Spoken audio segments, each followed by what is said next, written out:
Imagine being 14, just a kid with a voice, a dream, and no idea what's waiting behind the doors of one of the most powerful men in music.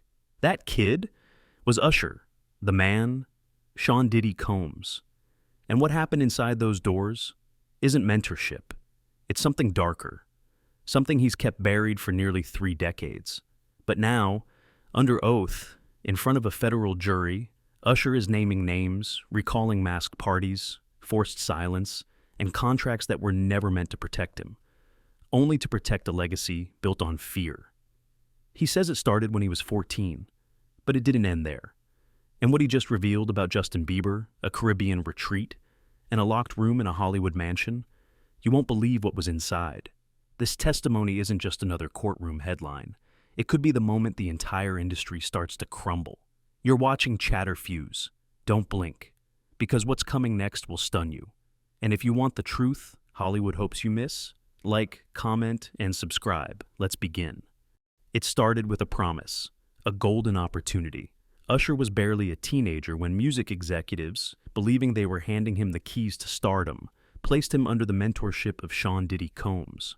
At just 14, Usher packed up and left Atlanta, wide-eyed and hopeful, headed for New York City, and straight into the belly of Diddy's empire. But what was supposed to be a music apprenticeship quickly unraveled into something unrecognizable. He didn't find a studio. He found a spectacle.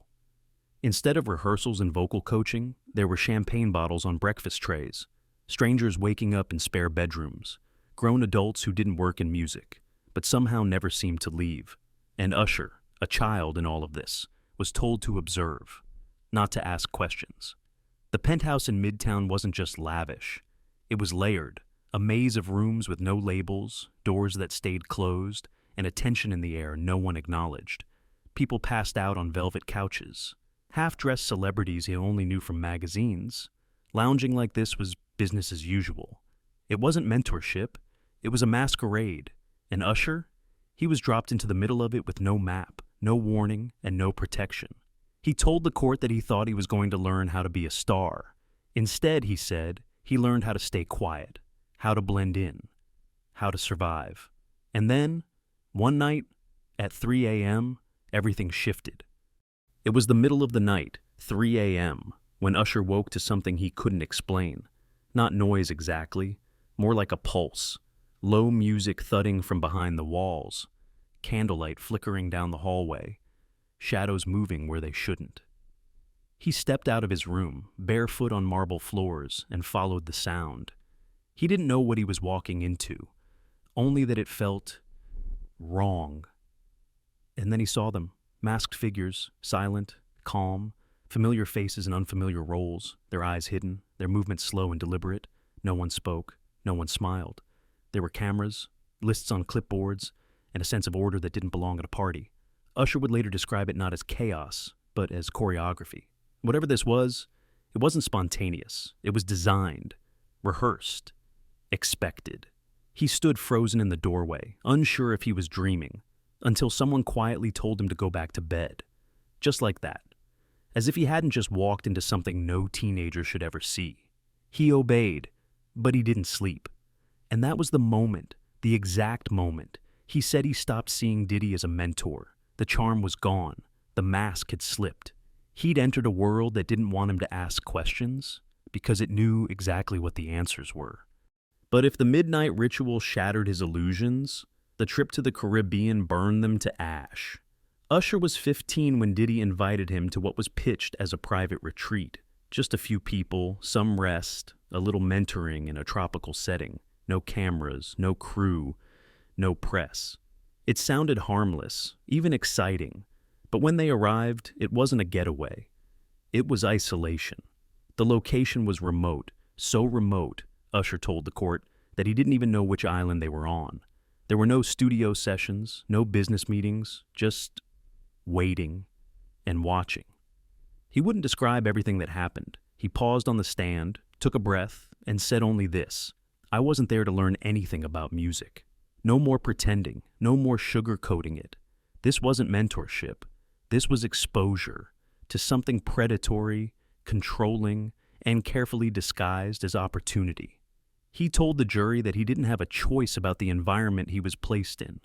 He didn't have language for it at the time, but he remembered how it felt. Off balance, vulnerable, staged. And when they returned from the trip, things were different. Diddy wasn't just a music mogul anymore. He became something else, something harder to challenge. There were more rules now, more people around, more reminders about who held the keys to Usher's future. And every time he questioned what was happening, he got the same warning, wrapped in a smile.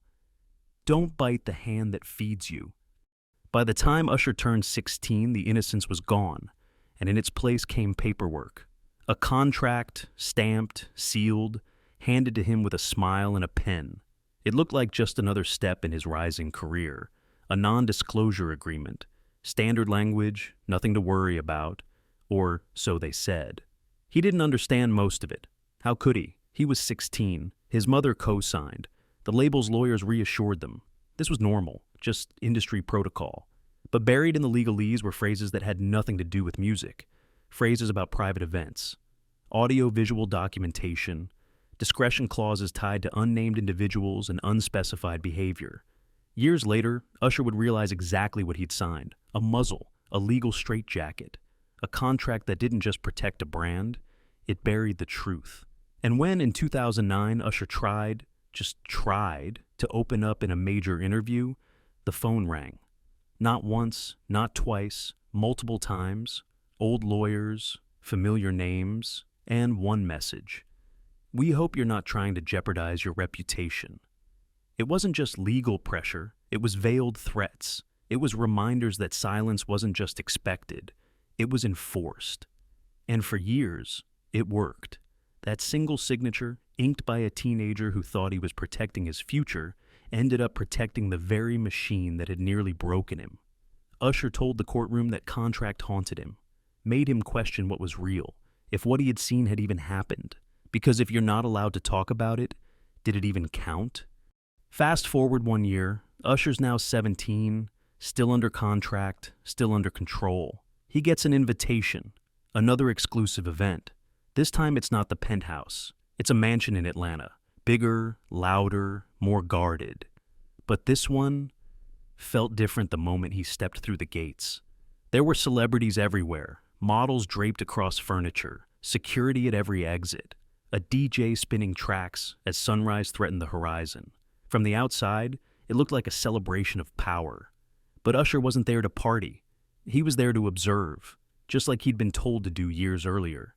At some point in the night, Diddy approached him, calm, cool, almost casual. He whispered something to a nearby guard, and suddenly a locked door at the back of the house creaked open. Usher was curious enough to step forward. But before he could cross the threshold, Diddy turned to him and said, "You're not ready for that yet." That phrase, soft-spoken, almost fatherly. But what Usher saw through the crack in that door would stay with him for life. He didn't describe everything in court. He didn't have to. Just this: masked people, dim lights, and the gut-deep certainty that whatever was happening behind that door, it wasn't legal, and it damn sure wasn't music. He walked away that night with more than confusion. He walked away with a realization that this wasn't just a toxic mentorship. It was an invitation-only world, and not everyone who entered got to leave the same. Years passed. Usher grew up, made his mark, and built a career despite the weight he carried. And eventually, he found himself in a new role. Not the protege, but the mentor. Enter Justin Bieber, a rising star. Just a kid, really, talented, bright-eyed, and, like Usher once was, vulnerable. Usher took him under his wing, protected him, guided him, tried to be the older brother he never had. But then, Diddy reappeared. He started inviting Bieber to parties, rebranded it with the same phrase Usher remembered all too well: Flavor Camp. Only now, it was 2011, and the boy at the center of it was just 15. Usher testified that one night, his phone rang. It was Bieber, no words, just heavy breathing. Then, finally, a whisper: "I want to come home." For 2 days, Bieber went silent. When they finally met again, he couldn't even look Usher in the eye. All he said was, "It's fine, I'm good now." But he wasn't, and Usher knew it. He confronted Diddy privately, demanded answers, asked him point blank, "What are you doing to these kids?" And Diddy laughed, shrugged, said, "Same thing they did to me. It's how the game works." Usher didn't push further. He didn't go public. But something inside him cracked, because for the first time, he saw the cycle and realized he wasn't the last, just the first. What Usher saw behind the scenes wasn't just emotional manipulation. It was a business model, one built on silence, fear, and profit. He told the court about the contract he signed as a teenager, a development deal that sounded exciting at the time, but hidden in the fine print, a 5-album commitment and a clause that stripped him of the rights to his own masters until the age of 35. He didn't know what he was signing. Nobody explained it. They just handed him the paper and told him it would make him a star. And it wasn't just him. Usher named others: Carl Thomas, Total, Black Rob, even the late Craig Mack. All of them drawn in with promises of mentorship, and all of them discarded once they stopped playing by the rules. He said he once received a spreadsheet from a private accountant, a breakdown of the royalties he was owed over the years. The total, over $4.3 million. When he brought it to Diddy's attention, expecting a conversation, he got a smirk, and a line he never forgot. "If you knew what was really owed to you, you wouldn't sleep at night." Usher also revealed he'd tried to organize a secret meeting in 2011, a quiet gathering of artists who had all been locked into similar deals, a way to finally speak freely. But someone tipped Diddy off. The meeting never happened. And it didn't stop there. Usher testified that he once saw Diddy order the destruction of demo tapes and footage from an artist who had threatened to go public. That artist vanished, disappeared from the spotlight, and to this day, no one knows where he went. For years, Usher kept the pain bottled, the fear, the shame, the confusion, all shoved down beneath the spotlight, buried beneath the music. But in 2001, just after releasing one of his most iconic albums, Usher disappeared. Industry insiders chalked it up to exhaustion, touring, publicity burnout. But in court, he revealed the truth. He had checked himself into a private mental health facility under a false name. No one was supposed to know. He'd started having panic attacks, nightmares, flashbacks triggered by crowds, hotel rooms, even the smell of a particular candle, the same kind Diddy used to burn in that Midtown penthouse. He told the in-house psychiatrist for the first time what he'd seen, what he'd lived through, and what he couldn't stop replaying. That wasn't just a crash pad, he said. That was a place where dreams were sold, but only if you were willing to trade something else. The diagnosis? PTSD. And it would take 2 years of therapy before he could sleep through the night again. He didn't name others in court, but he hinted. Artists who vanished, friends who spiraled, one who overdosed, one who tried to end his life, another who simply disappeared. And when asked why he stayed silent all those years, Usher didn't hesitate. Because nobody would have believed me. In 2001, Puffy was untouchable, and I was just the kid with the voice. This was never just about one man, not really. It's about a system, one that rewarded silence, punished truth, and protected predators under the glow of fame and fortune. For decades, the industry turned away, let the whispers fade, let the headlines move on. But now, someone has finally said it out loud. Usher's voice, once trained to entertain, has become something else entirely. A warning, a reckoning, a line in the sand. And as more stories come to light, one thing becomes clear.